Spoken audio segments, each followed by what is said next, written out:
Saudaraku yang dirahmati Allah, ada seorang pemuda tak dikenal di dunia, tak populer di banyak orang.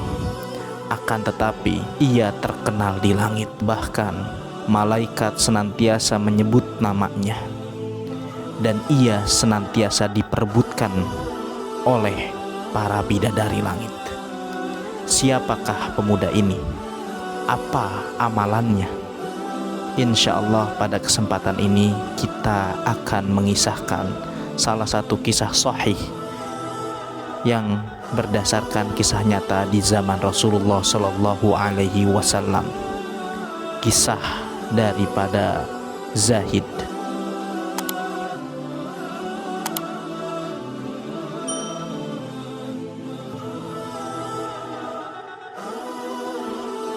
Assalamualaikum warahmatullahi wabarakatuh.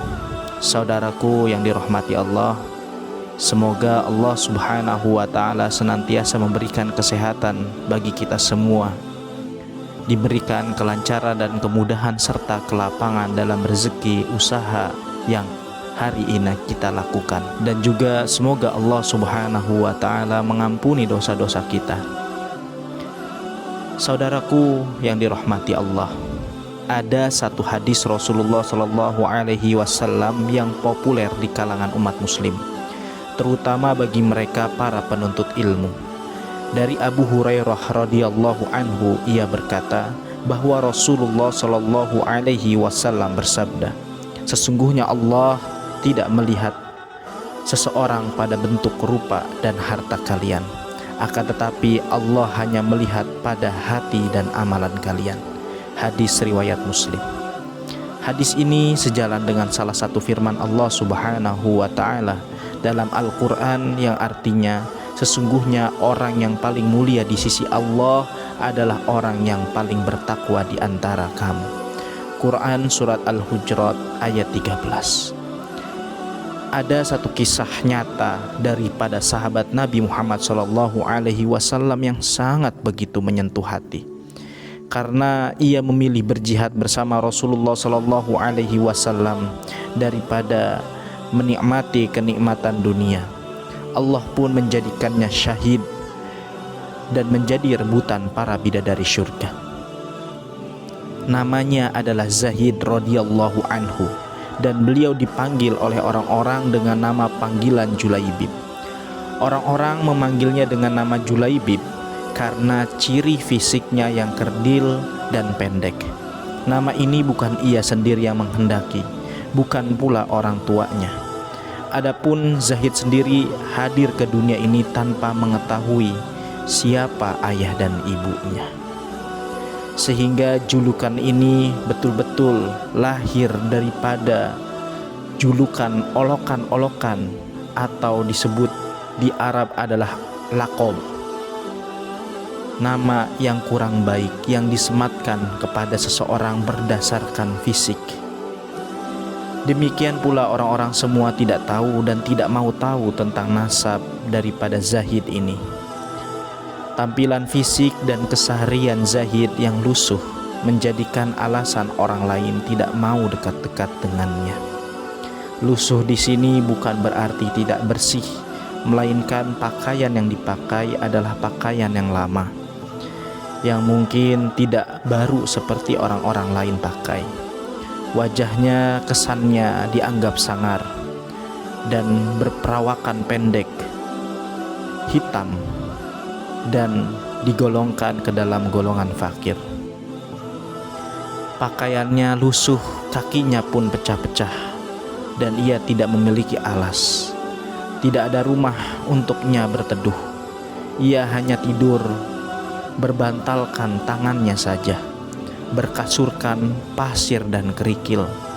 Tidak ada perabotan minum, hanya dari kolam umum yang diambil dengan telapak tangannya.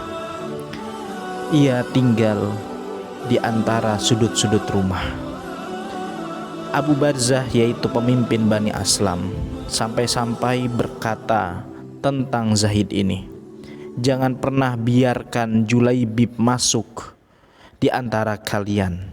Demi Allah, jika dia berani begitu, aku akan melakukan hal yang mengerikan kepadanya. Demikianlah keadaan Zahid kala itu. Ia termasuk golongan daripada orang-orang yang terpinggirkan. Namun Allah Subhanahu wa ta'ala berkehendak menurunkan rahmatnya. Tidak ada satu makhluk pun bisa menghalangi ketika Allah Subhanahu wa ta'ala menurunkan hidayah dan inayahnya. Zahid pun menerima hidayah dan ia berada di barisan terdepan dalam sholat maupun jihad.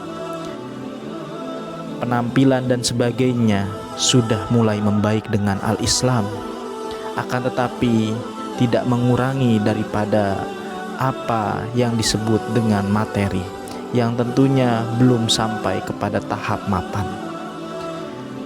Meski hampir semua orang tetap memperlakukannya seolah ia tiada, namun tidak demikian dengan Rasulullah Shallallahu Alaihi Wasallam, rahmat bagi seluruh alam. Zahid senantiasa diperlakukan oleh Rasulullah Shallallahu Alaihi Wasallam sebagaimana sahabatnya yang lain. Ia tinggal di sofa dekat dengan Masjid Nabawi, satu daerah yang dikenal ketika itu memiliki tempat yang rimbun.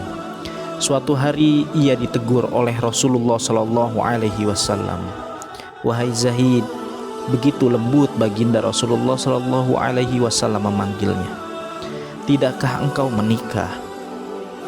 Kemudian Zahid pun menjawab beliau, siapakah orang yang mau menikahkan putrinya dengan diriku ini ya Rasulullah? Kata Zahid sambil tersenyum. Tidak ada kesan menyesali diri atau menyalahkan takdir pada Allah pada kata-katanya maupun air mukanya. Rasulullah Shallallahu Alaihi Wasallam pun tersenyum. Mungkin memang tidak ada orang tua yang berkenan pada Zahid.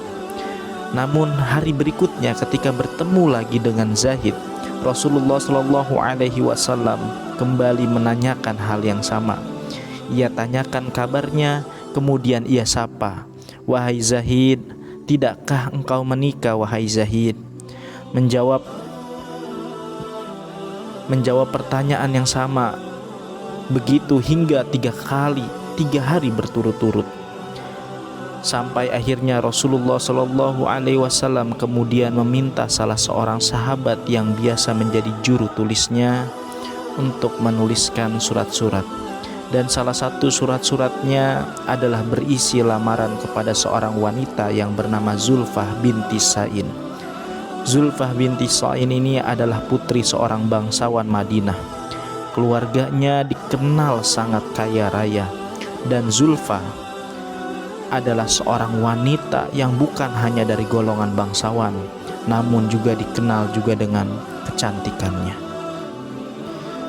Surat itu kemudian dibawa ke rumahnya oleh Zahid. Zahid pun oleh Rasulullah Shallallahu Alaihi Wasallam diamanahkan tanpa ia tahu apa isi surat itu.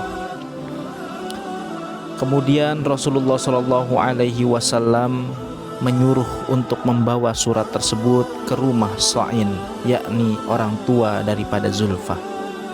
Setiba di rumah, ternyata sedang ada tamu. Sa'in yang ketika itu sedang menerima tamu dan melihat Zahid yang mengucapkan salam, Assalamualaikum. Waalaikumsalam wahai Zahid.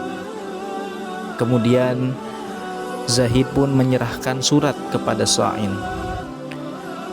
Wahai saudaraku Sa'in, aku membawa surat dari Rasulullah Shallallahu Alaihi Wasallam untuk diberikan kepadamu wahai saudaraku. Selain menerima surat itu, ia pun berkata, Masya Allah, ini merupakan kehormatan untukku wahai Sa'in. Mendapat surat tersebut tentunya menjadi kebanggaan bagi seorang warga Madinah saat itu. Kemudian ia membuka surat itu dan membacanya. Rasa terkejut tidak bisa dihindarkan olehnya ketika ia membaca surat dari Rasulullah Shallallahu Alaihi Wasallam. Kemudian ia baca 2 kali di hadapan Zahid. atas terkait surat lamaran yang dikirimkan oleh Rasulullah Shallallahu Alaihi Wasallam. Lamaran tersebut di atas namakan bahwa Rasulullah ingin Zahid menjadi menantunya. Maka terkejutlah seorang Sha'in, bangsawan yang ada di Madinah ketika itu. Dianggapnya ini berbeda dengan tradisi Arab. Secara turun-temurun sudah ada di tradisi Arab bahwa seseorang keturunan bangsawan harus menikah dengan keturunan bangsawan juga. Orang yang kaya harus menikah dengan orang yang kaya. Tradisi ini adalah tradisi Arab saat itu. Dan untuk mengusahakan pernikahan yang disebut dengan sekufu, yakni sepadan, agar seorang suami dengan istrinya dalam agama dan kedudukan, pendidikan, kekayaannya serupa, tidak berjauh berbeda, sehingga tidak menjadikan salah satu aib ataupun kejelekan bagi keduanya. Dan ini dianggap sebagai tradisi Arab ketika itu. Bertanyalah Sha'in kepada Zahid, "Wahai saudaraku, apakah betul surat ini berasal dari Rasulullah Shallallahu Alaihi Wasallam?" Seolah ia bertanya dan tak percaya terhadap surat ini. Kemudian Sha'in pun mengajukan pertanyaan yang sama. "Apakah engkau pernah melihat aku berbohong atas nama Rasulullah?" Kata Zahid radhiyallahu anhu kepada Sha'in. Suasana antara Sha'in dan dirinya Zahid sedikit menegang. Di situasi tersebut muncullah Zulfah yang keluar dari dalam rumah. Zulfah berkata, "Wahai ayahanda, mengapa engkau bersikap begitu dengan tamu ini? Bukankah lebih baik jika kita suruh masuk terlebih dahulu?" Sha'in pun menjawab pertanyaan Zulfah, "Wahai anakku, ini adalah pemuda yang sedang melamar engkau. Ia melamarmu untuk menjadi istrinya." Zulfah kemudian melihat ke arahnya. Ia kemudian menangis sambil berkata, "Wahai ayahanda, banyak pemuda yang tampan dan kaya raya, dan semuanya menginginkan daku. Aku tidak ridho, aku tidak mau, wahai ayah." Sha'in kemudian menoleh kepadanya dan berkata, "Wahai saudaraku, kau sendiri telah mengetahui bahwa anakku tidak mau, bukan aku yang menghalangi. Sampaikan pada Rasulullah bahwa lamaranmu ditolak." Ungkapan ini disampaikan Sha'in di hadapan Zahid ketika itu. Wajahnya tertunduk malu. Kemudian ia hanya bergumam. Saat itu Zulfah yang mendengar nama Rasulullah Shallallahu Alaihi Wasallam disebut kemudian menghentikan tangisnya. Ia pun dengan panik bertanya kepada ayahnya, "Wahai ayah, mengapa engkau menyebut nama Rasul?" Sha'in menjawab, "Lamaran ini adalah perintah Rasulullah Shallallahu Alaihi Wasallam." Mendengar jawaban sang ayah, Zulfah kemudian beristighfar. Kemudian ia menyesal telah lancang menolak tanpa menimbang terlebih dahulu. Ini adalah perintah Rasulullah Shallallahu Alaihi Wasallam. Zulfah kemudian berkata, "Wahai ayah, apakah engkau hendak menolak perintah dan juga permintaan Rasulullah? Demi Allah, kirim aku padanya. Dan demi Allah, karena Rasulullah yang meminta, maka aku bisa menjamin tiada akan membawa kehancuran dan kerugian bagiku," kata Zulfah. Sang gadis soleha itu lalu membaca ayat yang artinya, "Dan tidaklah patut bagi lelaki beriman dan perempuan beriman, apabila Allah dan Rasulnya telah menetapkan suatu ketetapan, akan ada bagi mereka pilihan lain tentang urusan mereka.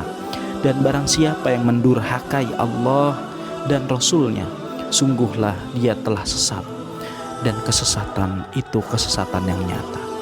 Quran Surat Al-Ahzab ayat 36. Mendengar jawaban Zulfah, Zahid merasa bahagia tak terkira. Ia kemudian memohon diri untuk pulang. Sampai akhirnya ia menuju masjid. Setibanya di masjid, Zahid pun meluapkan kebahagiaannya dengan melakukan sujud syukur. Dan ternyata ketika itu Rasulullah melihat dirinya yang tampak sedang bahagia. Baginda Rasulullah pun tersenyum dan bertanya, "Bagaimana wahai Zahid?" Kemudian Zahid pun menjawab, "Alhamdulillah ya Allah, saya telah diterima wahai Rasulullah sallallahu alaihi wasallam." Rasulullah lalu bertanya, "Apakah kamu sudah memiliki persiapan wahai Zahid?" Tampaklah lesu mendengar pertanyaan tersebut. Rasulullah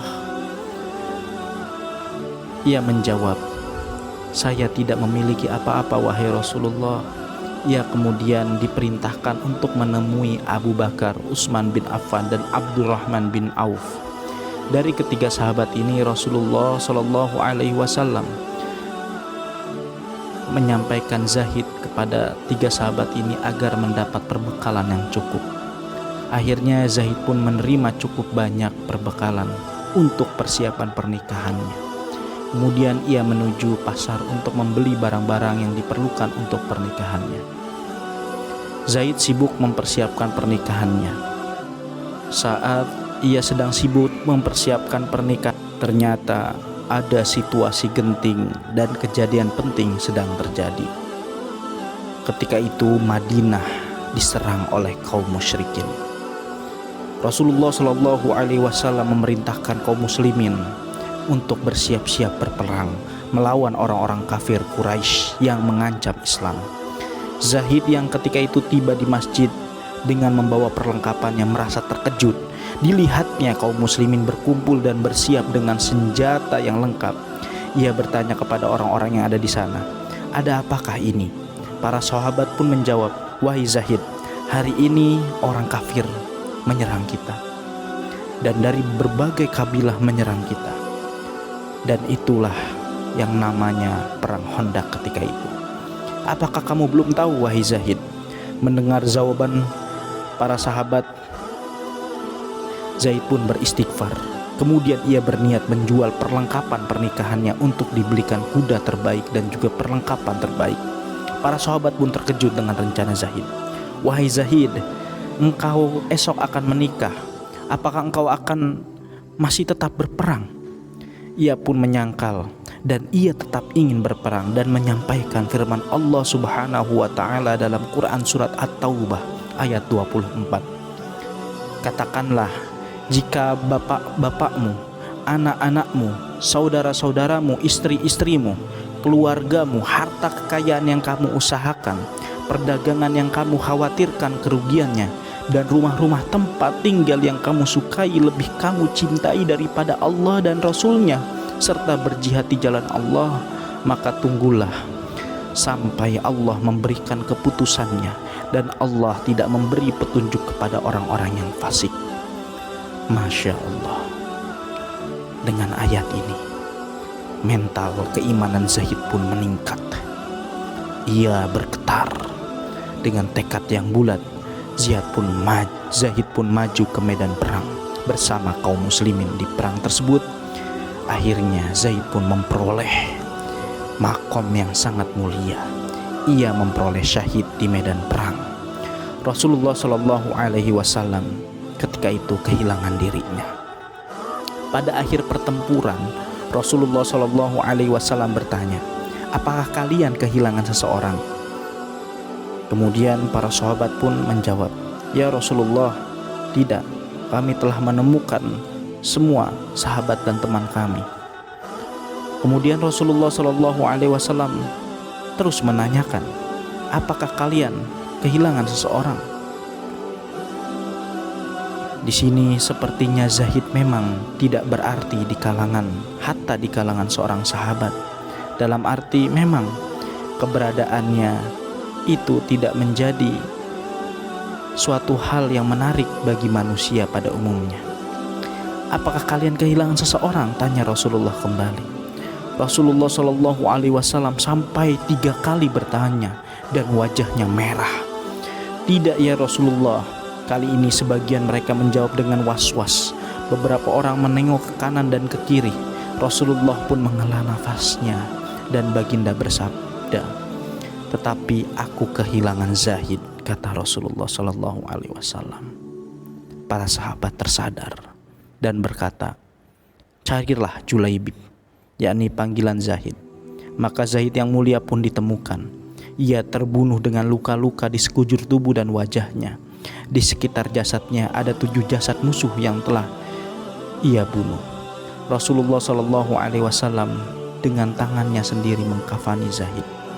Baginda mengangkat tangannya dan berdoa, ya Allah, dia adalah bagian dari diriku dan aku adalah bagian dari dirinya. Para sahabat kali itu menitikkan air mata mendengar doa Rasulullah Shallallahu Alaihi Wasallam yang mulia terhadap seorang pemuda miskin ketika itu. Demikian juga Zulfa, ia pun berkata ketika mendengar kabar calon suaminya, ya Allah, alangkah bahagianya calon suamiku. Jika aku tidak bisa mendampinginya di dunia, izinkanlah aku mendampinginya di akhirat kelak. Dan saat itulah Rasulullah Shallallahu Alaihi Wasallam bersabda, sungguh bidadari surga memperebutkan sosok Zahid. Demikianlah kisah Zahid yang akhir hayatnya berakhir syahid ketika membantu Rasulullah Shallallahu Alaihi Wasallam dan para sahabat. Pilihannya berjihad dan merindukan syahid dan mendapatkan ganjaran indah dari Allah.